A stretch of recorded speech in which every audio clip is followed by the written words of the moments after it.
제목 한번 같이 읽을까요? 자, 시작. 갈 바를 알지 못하고 나아가는 인생. 갈 바를 알지 못하고 나아가는 인생이란 주제로 여러분과 은혜를 나눕니다. 히브리서 11장 6절 말씀 한 절만 읽습니다. 시작. 믿음이 없이는 하나님을 기쁘시게 하지 못하나니 하나님께 나아가는 자는 반드시 그가 계신 것과 또한 그가 자기를 찾는 자들에게 상 주시는 이심을 믿어야 할지니라. 아멘. 예. 여러분께 세계 최초의 디지털 카메라를 보여드리겠습니다. 이렇게 생겼어요. 이렇게. 이 디지털 카메라야. 전체 아래까지. 예. 이게 처음 개발됐을 때 사진을 한 장 찍잖아요. 그러면 기록을 어디다 하느냐? 이 카세트 테이프 같은 데다 했대요. 예. 한 장의 사진을 이렇게 딱 찍고 나서 사진이 이제 이 카세트 테이프에 녹화되는데 23초가 걸렸답니다. 자, 어찌됐든 중요한 건 뭐예요?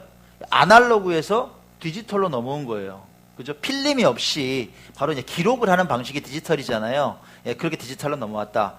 자, 이 세계 최초의 디지털 카메라를 개발한 회사를 아십니까? 예. 자, 어딘지 아세요? 많이 들어보셨을 거예요. 코닥이죠. 코닥 필름. 코닥에서 1975년에 개발을 했어요. 아까 방금 보셨던 그 디지털 카메라의 이름이 코닥 100이에요. 코닥 100. 하지만 디지털 카메라를 세계 최초로 개발했음에도 불구하고 코닥은 전통적인 아날로그 사진을 못 버렸어요.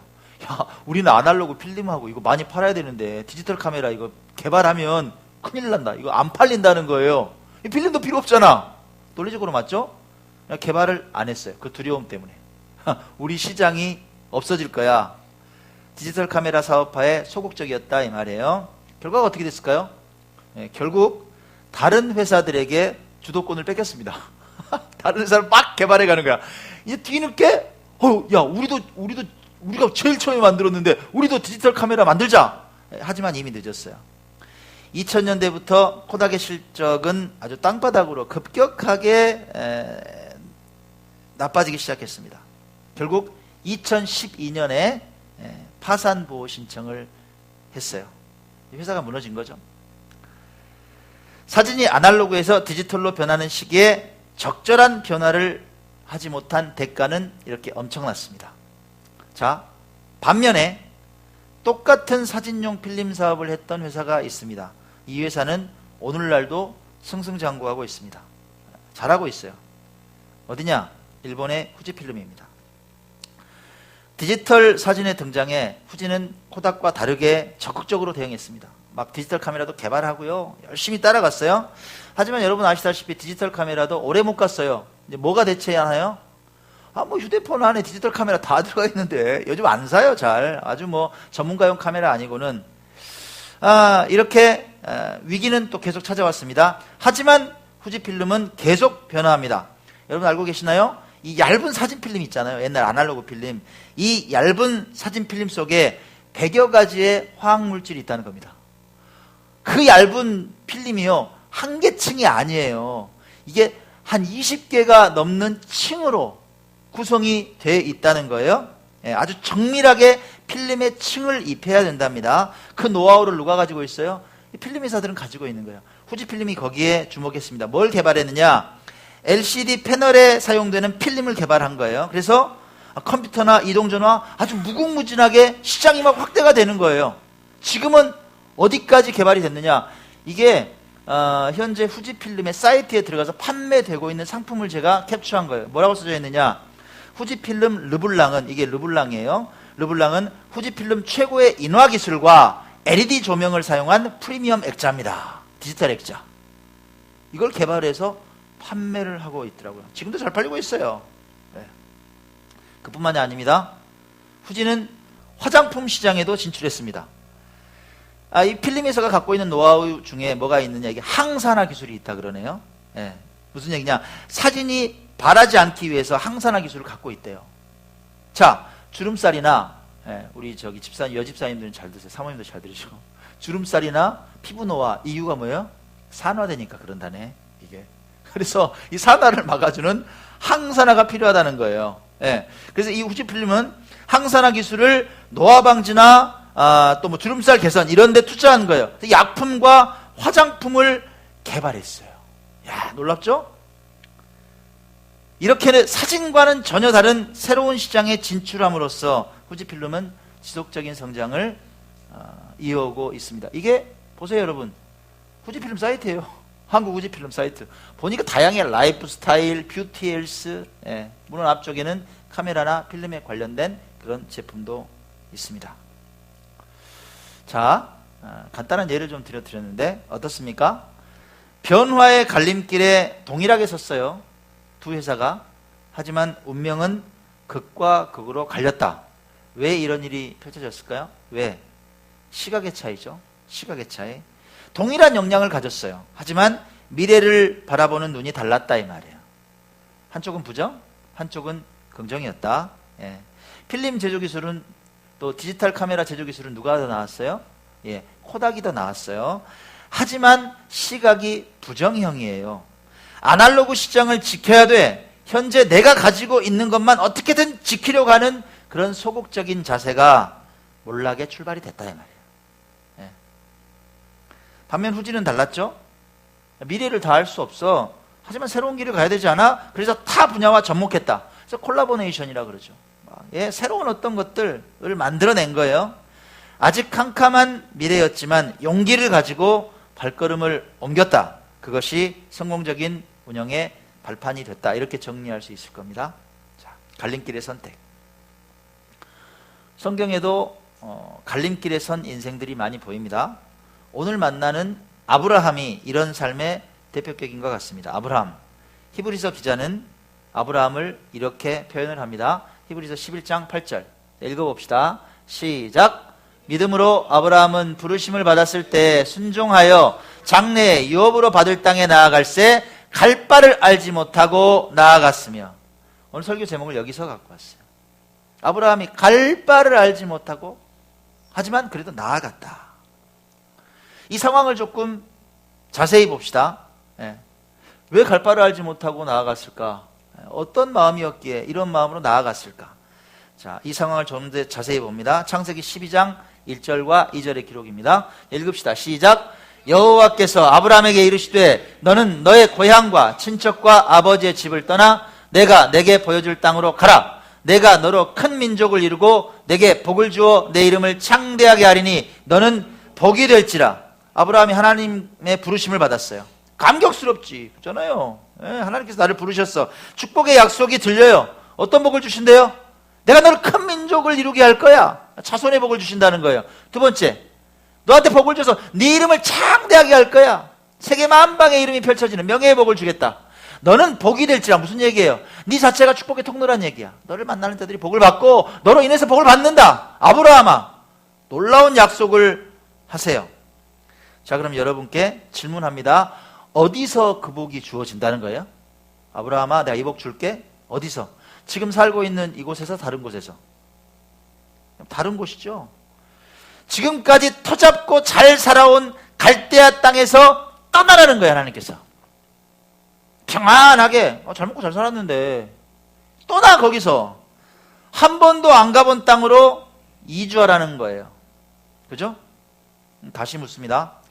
하나님께서 지금 큰 민족을 이루게 하고 복을 주시고 이름을 창대하게 하고 너는 복이 아주 근원이 될 거야 이렇게 말씀하시는데 그 복이 오늘 있어요? 아니면 미래에 있어요? 미래에 있어요. 오늘 없어요. 지금은 그냥 약속만 있어요. 자, 그런데 새로운 땅으로 내가 가야 되죠. 그건 내 앞에 있는 오늘이에요. 그죠? 이건 현실이에요. 자, 이 미션이 떨어졌어요. 불안할까요? 평안할까요? 불안한 길이죠, 여러분. 도전해야 될 길이죠. 머뭇거려지는 길이죠. 가야 돼? 말아야 돼? 이게 갈림길이라 이 말이에요. 아브라함이 고민했을까요? 안 했을까요? 고민했죠. 어찌 전혀 고민이 없었겠습니까? 인간이라면 누구나 그런 새로운 갈림길에서 걱정과 염려를 안게 되는 게 이게 당연하다 이 말이에요. 또 아마 희망도 공존했을 거예요.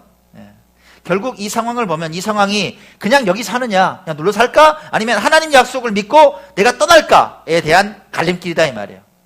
마치 코닥과 후지가 만난 아날로그냐 디지털이냐 이런 갈림길처럼 말입니다. 그죠? 아브라함이 어떻게 했다? 우린 결론을 알지만 다시 봐요. 그게 11장 8절이란 말이에요. 히브리서 11장 8절. 아브라함이 이 명령 앞에 어떻게 했냐? 다시 읽습니다. 시작. 믿음으로 아브라함은 부르심을 받았을 때 순종하여 장래의 유업으로 받을 땅에 나아갈새 갈 바를 알지 못하고 나아갔으며, 그냥 그대로 여기 살래 이런 변화없는 삶을 버렸다. 장래의 약속을 믿었다. 그리고 그 새로운 땅으로 발걸음을 옮겼다 이거예요. 자, 여기 두 가지 중요한 단어가 보여요. 어떤 단어가 보이세요? 아브라함이 움직이는데 어떤 단어가 보이십니까? 자, 역시 수준이 있어. 예, 역시 수준이 있어요. 짜잔, 정답. 믿음과 순종입니다. 믿음과 순종. 아브라함이 움직인 중요한 동기가 뭐다? 믿음을 품었다. 그리고 순종했다. 다시요. 믿음을 품었어요. 그리고 그 믿음대로 순종했다 이 말이에요. 정리해 봅시다. 그럼 이런 결론이 나오죠. 인생의 중요한 갈림길에서 축복의 인생을 여는 아브라함처럼 축복의 인생이 되는 그런 기초가 뭐냐? 하나님의 약속을 믿고 순종의 발걸음을 옮긴다. 그죠? 딱 떨어지네 그냥. 믿음으로 순종한다는 것 여러 가지 정의가 있을 수 있어요. 예. 저는 나름대로 이런 해석을 또 해봤어요. 믿음으로 순종한다는 게 뭘까? 이건 저만의 해석입니다. 상황이 아무리 어려워도, 상황이 아무리 봐도 답이 없는데도 불구하고 내가 가진 달란트를 썩히지 않고 두드리는 것, 그것이 믿음으로 순종하는 것이다. 또 믿음으로 순종한다는 건 뭐냐? 마치 계란으로 바위를 치는 것 같은데 그래도 가만히 있지 않고 새로운 길을 놓고 하는 것, 그게 믿음으로 순종하는 것이다. 여러분 작가 안데르센 아시죠? 동화 작가 안데르센. 예. 우리 어렸을 때 많이 읽었죠? 그죠? 예. 안 읽었어도 읽었다고 그렇게 표현해 주세요. 작품들 많아요. 뭐 인어공주, 뭐 미운 오리 새끼, 엄지공주. 이건 뭐예요? 예. 성냥팔이 소녀. 그죠? 예. 정말 수백 편의 동화를 썼습니다. 아름다운 동화를 수없이 쓴 그의 어린 시절의 인생을 아십니까, 여러분? 안데르센의 어린 시절? 그의 일상은, 어린 시절은 행복한 동화의 결말처럼 아름답지가 않았어요. 아버지는 구두 수선공이었어요. 구두 키워서 수선해서 근근히 먹고 살았던 아버지. 어머니는 세탁부였어요. 그 아버지마저 11살 때 일찍 세상을 떠났어요. 집안 형편이 어떻겠습니까?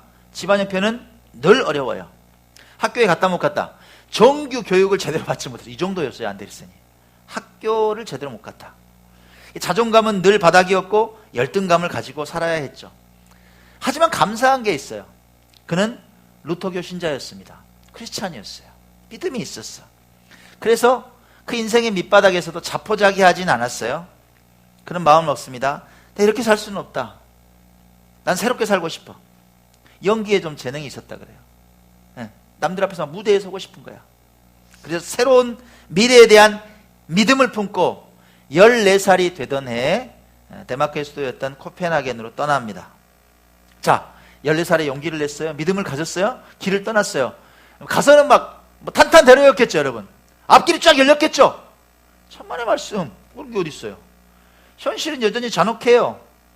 그 어린 나이에 먹고 살기 위해서 일해야 했고, 또 뭐 내 연기를 좀 봐주세요 뭐 하면서 쫓아다니고, 그것 가지고 안 되니까 또 막 글을 쓰면서, 나는 이야기를 잘 만드는데 막 스토리를 쓰면서 이거 좀 읽어달라고 수많은 사람들에게 막 녹화하기 시작하는 거예요. 있잖아요, 이 글 좀 읽어주세요. 내 연기 좀 봐주세요. 관심도 안 둬요. 쟤 뭐 하는 거야 도대체. 야, 이거 뭐 원고를 봤더니 뭐야 이거, 맞춤법도 안 맞네? 그럴 수밖에 없잖아요. 학교를 제대로 안 다녔으니까. 포기하지 않습니다. 계속 두드려요. 몇 번의 집요한 노력 끝에 그의 글이 왕립극장의 지배인이었던 요나스 콜린의 눈에 띄게 됩니다. 이거 봐라. 야, 맞춤법은 안 맞는데 이야기가 재밌네. 이리 와봐. 내가 보니까 너는 제대로 공부부터 해야겠어. 재능을 본 거예요. 그래서 요나스 콜린이 그 왕실의 장학금을 가져다가 이 안데르센에게 수여를 해요. 공부하고 와. 17살부터 다시 공부를 시작합니다. 그리고 대학까지 마치게 돼요. 여러분, 안데르센의 결말은 잘 아시잖아요. 정상적인 배움의 기회를 얻게 됐고 상당히 세계적인 동화 작가로 성공하게 됐다. 뭐 이게 이제 그의 나름대로의 스토리가 되겠습니다. 자, 그럼 묻습니다. 이 안데르센의, 제가 어린 시절 얘기를 드렸잖아요. 이 집안 여건이 세계적인 대작가라는 결과 어울려요, 안 어울려요? 안 어울려요. 14살에 혼자 고학하던 그의 인생, 가난에 찌들었던 인생이 행복한 그의 동화와 어울려요? 안 어울려요. 안 맞아. 그냥 그의 인생은 어떤 게 맞냐면요, 이게 매칭이 돼요. 그냥 그가 살던 동네에서 배가 고파서 이리저리 휘둘리면서 살다가 그럭저럭 인생을 끝마친다. 이게 더 맞지 않아요? 뭐 험악한 인생을 살았다.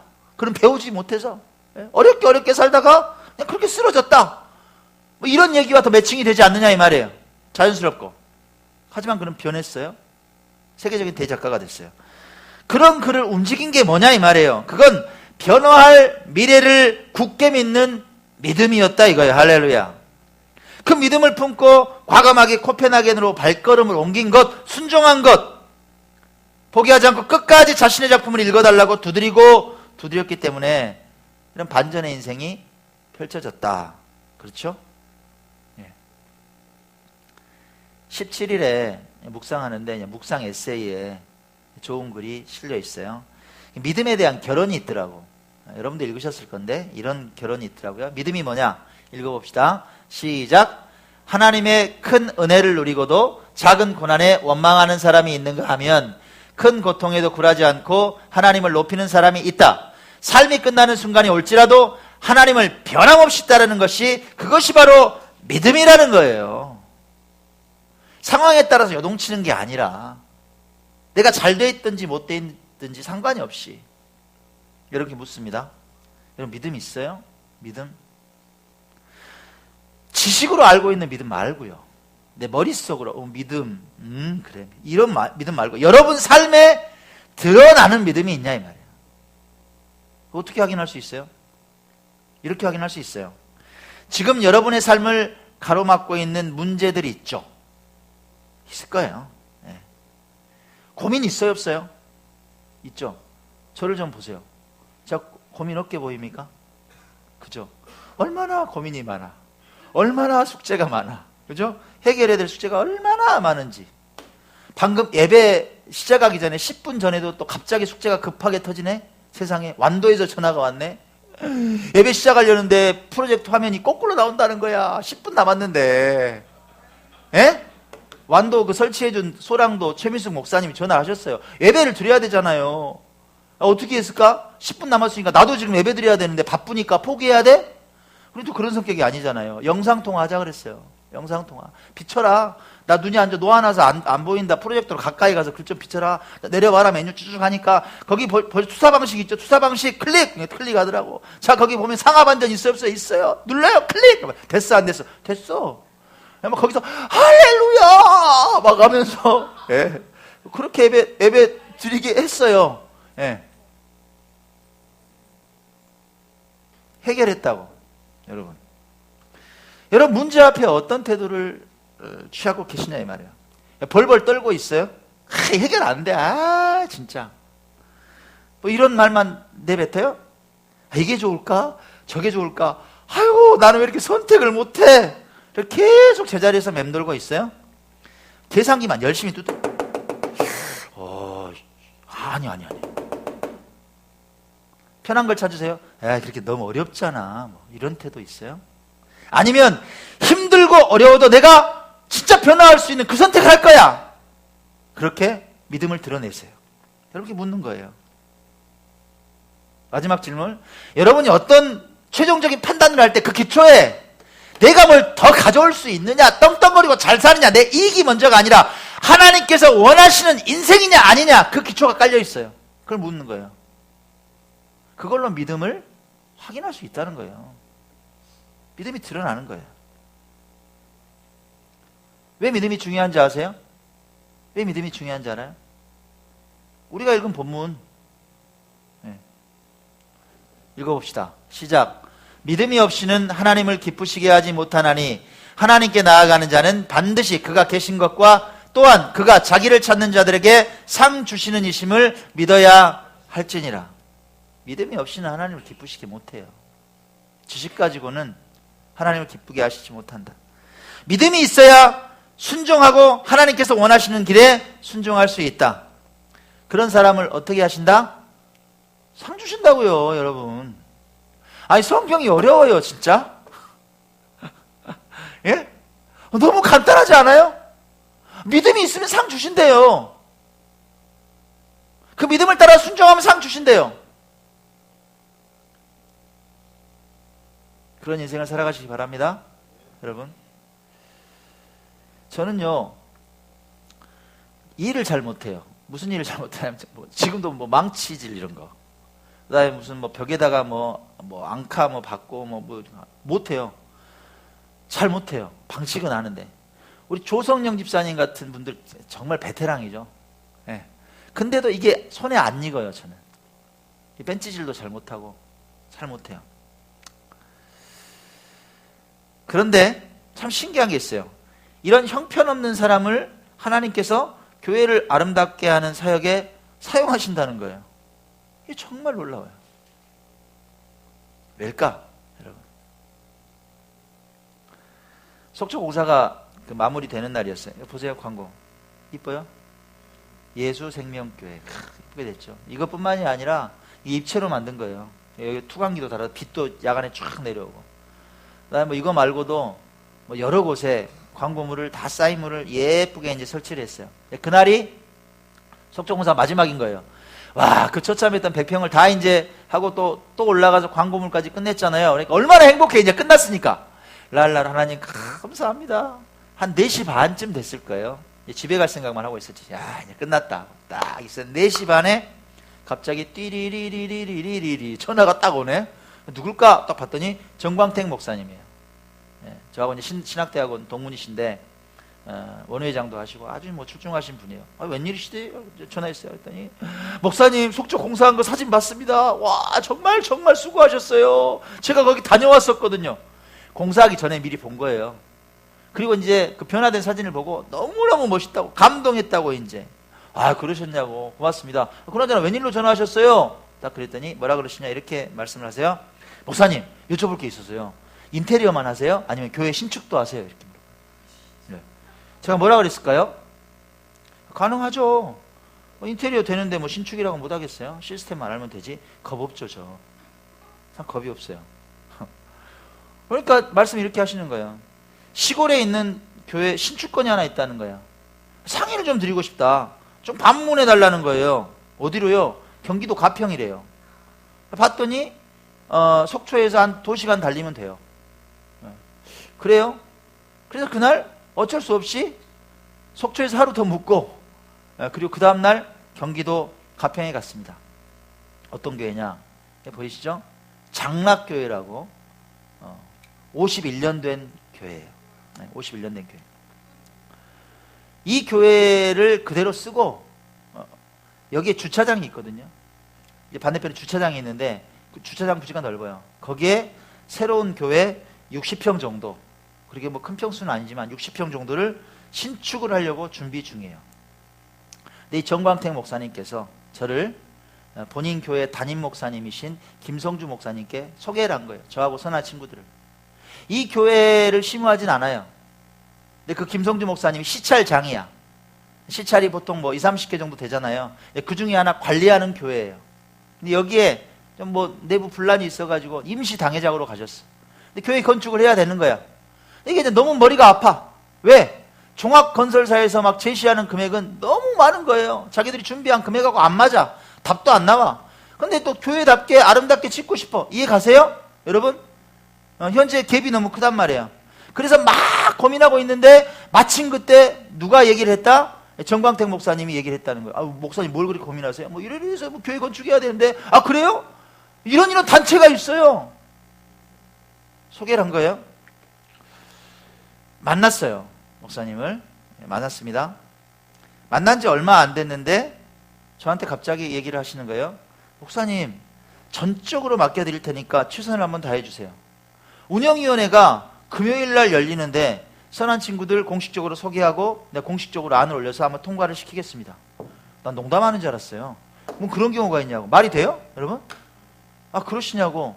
그리고 이제 이야기 마치고 사흘을 기다렸어요. 정말 지난주 금요일날 전화가 왔어요. 바로 왔어요. 세상에 저는 서류 한 장 드린 적도 없어요. 근데 일사천리로 통과됐다는 거야. 궁금해서 물어봤어요. 분위기가 어땠습니까? 건축위원회가. 그렇게 작은 교회를 돕고 섬기는 목사님과 단체가 있다면 물어볼 필요도 없다는 거야. 다들 감동이었고 감사가 넘쳤다는 거예요. 이제 교회 60평 건축을 실행해야 되는 미션이 주어지게 된 거예요. 여러분, 저는 그 전화를 받자마자 이렇게 반응했겠죠. 룰루랄라 룰루랄라, 하나님은 역시 사람을 잘 봐. 나도 능력이 좀 있잖아. 나 인테리어 잘하잖아. 이것도 잘할 거야. 랄라라. 이랬을까요? 얼마나 부담이 돼요 이게. 너무 멍하더라고. 왜 이러시지? 왜 이러시냐고. 제가 그랬어요. 하나님 왜 이러세요? 속초 공사가 끝나는 날 연결하시더니 왜 이러세요? 부담이 와요. 왜? 여러분, 제가 신축은 안 해봤잖아요. 그렇죠? 저 대답은 했지만 시스템은 알지만 신축은 안 해봤잖아요. 대략적인 시스템만 제가 이해하죠. 여러분, 신축하는데 얼마나 챙겨야 될 게 많겠습니까? 아시죠? 과정이요. 보고하는 거 막 서류 준비하고, 또 위험 요소가 많아요. 없어요? 위험 요소가 많아요. 자칫 잘못하면 뭐 사고 날 수도 있고. 막 갑자기 또 금요일 날 밤에요. 제가 밤잠 못 잤다는 거 아니에요? 염려 근심은 누구에게 나와요? 막 몰려오는 거야. 자, 그럼 포기해야죠, 여러분. 어려우니까 포기해야 되는 거 아니에요? 한번 인테리어 돕고 이 정도 하면 되지. 뭘 굳이 작은 교회에 그렇게 신축까지 할 필요 있어요? 돕는다고? 이 갈림길에서 여러분 어떻게 해야 됩니까? 길을 가야죠. 그죠? 그래서 길을 나섰습니다. 지난 월요일 날 출장을 갔어요. 어디 갔느냐? 광주에서 출발해서 경상남도 남해를 갔어요. 가서 건축 쪽에 전문이신 신학대학원 지금 재학하고 있는 전도사님을 만났어요. 그래서 막 미팅을 가졌어요.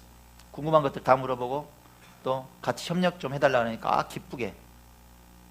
그리고 경상남도 남해가 이쪽이잖아요, 여러분. 그죠? 남해에서 출발해서 전화를 했어요. 춘천에 있는 디자인 회사 사장님한테. 우리 교회 리모델링 디자인해 주신 그 사장님이 춘천에 있거든. 제가 5시간 반을 달려 춘천으로 달려갔습니다. 그날 저녁에 만났어요. 10시에. 깜짝 놀래더라고. 무슨 일이냐? 설명했어요. 이렇게 가한 스케치만 해달라. 그날 춘천에서 잤어요. 그 다음날 가평에 또 갔어요. 건축사 만났어.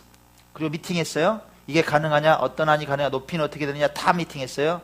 그리고 나서 남양주에 들려서 인천에 들려서 경기도 화성을 거쳐서 그날 광주에 내려왔습니다.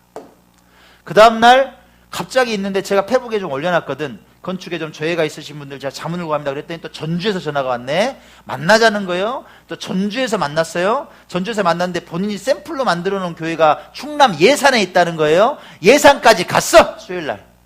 제가 보고 목사님 뵙고 이야기 다 하고 내려왔습니다.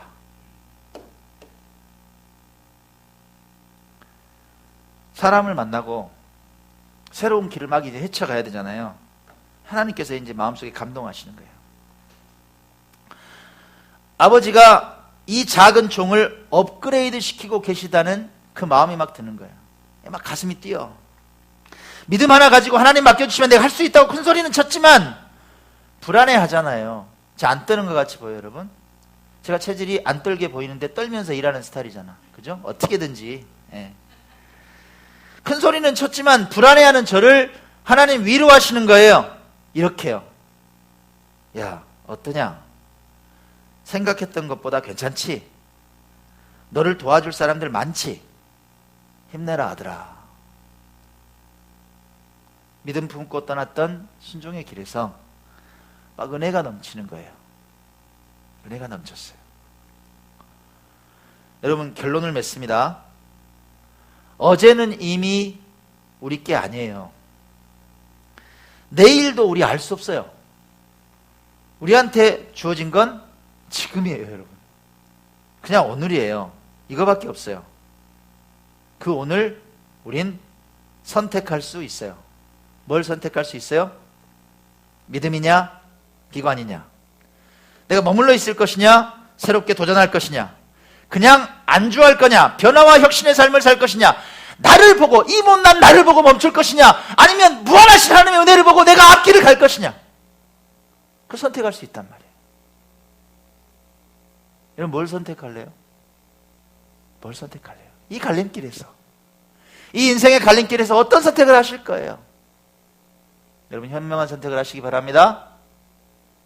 부디 바라기는 갈 바를 알지 못했지만 믿음을 품고 순종의 길을 나섰던 아브라함처럼 여러분 축복의 통로가 되시기 바랍니다.